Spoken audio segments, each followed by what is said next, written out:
I've taken a video editing class before, so I have some familiarity with it, but I know enough and some camera, like close up, establishing shot, that type of stuff. I recognize that. Thomas had asked me to be a part of his project, asked me for help with the video editing side, and he asked me, I'm not gonna turn him down.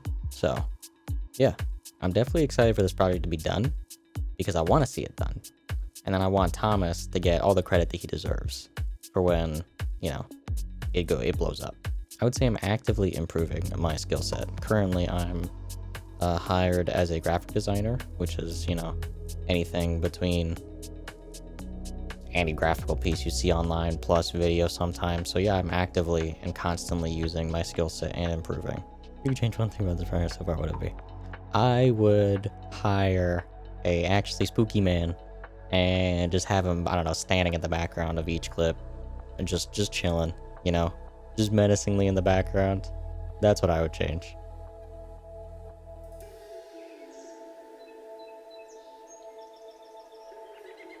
So for me, acting experience and my knowledge comes about 30 years of interaction around film and photography and stuff. A lot of still photography, videography work. I had a small videography company, and so used to do wedding videos and stuff like that. But as far as acting goes and stuff, I was an extra in a movie back in the 80s, in 1985 over in Korea. I ran up a hill, and that's it. That was my whole role. But it was really cool. It was just neat to be picked to do that, and I got to hang out with the lead actor and stuff like that. And then over the years, I did a couple little extra things in some movies, but none of them were really that big of a deal. And then back in 2013, was an extra in a movie where I actually got a IMDb page, and that was like, ooh, that wow, cool. So, but the movie bug, I think that's something that has been in my life always. So being part of this project, I was spurred on with that obviously because I was asked by you, my son, Thomas, the different projects that you enter into and venture out to. It's really cool to see you do those things, and being a part of that is just like really cool. Wow, I get to be a part of this. So whether it be working on making the milk jug or whether it be working on the acting in front of it. It's just another chance to kind of get my little acting chops together and learn a little bit more and be part of some little something, and I just like that. I think I was a little apprehensive, so if I were to say that I've got something that I would take away from this, it's the ability to play a role that maybe initially I wasn't comfortable with. The thought of being a serial killer is not something I want to have on me, especially someone that's targeting little kids. It's definitely not something I want somebody to think of me in that role because I do so much work with youth and with children. But overcoming that fear was pretty cool. And I would say one of the biggest takeaways is realizing that when you're acting a role, it is just a role. It's not who you are. And other people will have that ability to see you, and maybe sometimes playing a role is really good education for other people. So maybe it's getting outside of your comfort zone. A good way for me to answer what I hope this project works towards, or what comes from all of this, is to see you, Thomas, as you develop your skills, as you are honing in on your capabilities as to what you're going to do and your next venture in the future.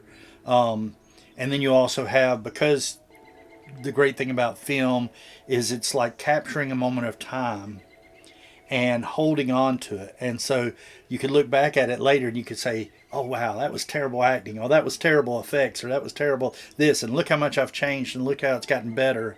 And so being part of that process as you learn and you develop, I think that would be really great to to be able to have your own self, whether you when you have children, when you have grandchildren, when everything, when they look back at it and they say, "Wow, that was terrible," you know. But then they see the development of it and everything. It's just like watching old movies that we thought were so great back in the day, and then we rewatch them and we're like, "How did I like that?" You know. But you learn so much and you grow and you got so much better.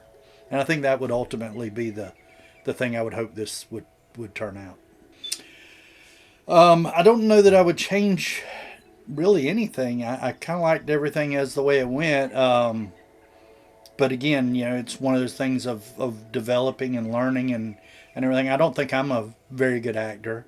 But I'm not going to ever be Jimmy Stewart or a Neeson or any of those. But it's neat to be involved in something and to put your little but and to kind of better yourself a little bit along the way, make yourself a little bit better craft about it.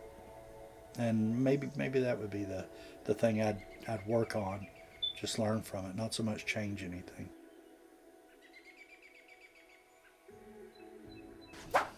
Not much. I don't have much experience in the world of film outside of the fact that I've always been kind of a content creator and enjoyed watching films and going around. I did stage acting a little bit. I did some movie acting. I was on a reality show for Bravo TV on Married to Medicine, but it wasn't like they came and selected me. It was just that I happened to exist where they were filming and they needed someone for a role. And it was really cool seeing the behind the scenes of that aspect with a full TV crew there. It's definitely different than a film where everything's scripted out. With that one, they said, okay, this is what I want you to do. This is where I'd like you to be. Just they're going to bring this up. They didn't really give you a script. Everybody was just kind of improvising, and that was kind of cool to me. So I don't have like a ton of experience with this side of the camera, though. I've never directed anything before. This is my first directorial, writing, producing kind of gig, and that's kind of exciting to roll into that land with. I made the project, so it all started from me. So I wanted to go back to when I was improvising on the Sound of Music play that I did with BCA, and I made people in the audience laugh because I said in the big Raindrops on Roses song, and everyone has to say two things that make them happy, and in all the practices all I would ever say is chocolate and puppies. And then when we actually got into the thing, they went down the list and people were saying there are two items, and it got to me and I said chocolate and kissing girls, and no one expected it, and there was an actual genuine laugh in the audience, and it made me feel really good. And at the time I thought, okay, I definitely want to act. Like, this is a really cool thing. It's opening up this acting world to me. But looking back at it, it might be more about the writing and the creating, the fact that I got to take something and change it, because I knew that it was better if I did it this way, and so that's what I did.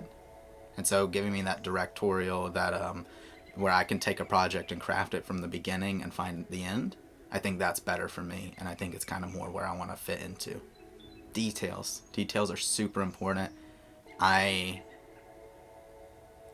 look back at some of the filming I did, some of the mistakes I made with some manual focus, some autofocus. I made some mistakes not checking the background of a detail. Clear mistakes that Hank has gloriously helped patch up with his editing and everything. But I can look back and go, wow, I really messed that up, or I didn't do this one the way I should have. I should have filmed in a different FPS at one point. I still have to shoot the credit sequence, so I'm making sure that when I do that, everything's going to be super detailed for that.